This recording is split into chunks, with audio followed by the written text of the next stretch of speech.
Hi guys, இன்றைக்கி வந்து கேசரி பண்ண போகிறேன். அதுக்கு வந்து நெய் விட்டுக்கோங்க கடாயில், சூடான கடாயில். அது கொஞ்சம் மெல்ட் ஆனதுக்கப்புறம் நட்ஸ் எவ்வளோ வேணாலும் நம்ம ஆட் பண்ணிக்கலாம்.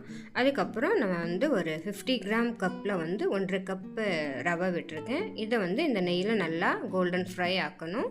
நட்ஸோடய சேர்த்து வறுத்துட்டேன், சிம்பிளாக பண்ணலான்ட்டு ஒரு பிரசாதத்துக்கு.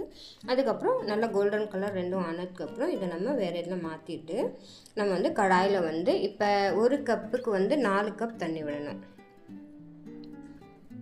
இப்போ 1.5 கப்னா 6 கப் தண்ணி. இப்போ வந்து இந்த தண்ணி கொதிச்சதுக்கப்புறம் நம்ம இதில் வந்து ரவையை ஆட் பண்ணணும். இப்போ நல்லா இது கொதித்து வரும்போது ஏலக்காய் பவுடர் 1/4 டீஸ்பூன், அப்புறம் 2 கப் நிறைய சர்க்கரை. இப்போ உங்களுக்கு சர்க்கரை நிறையா தேவைப்பட்டால் 3 கப் கூட விட்டுக்கலாம் சர்க்கரை. இந்த டைமில் நம்ம இதை தண்ணி கொதிக்கும் போதே நம்ம கலர் போட்டுக்கலாம்.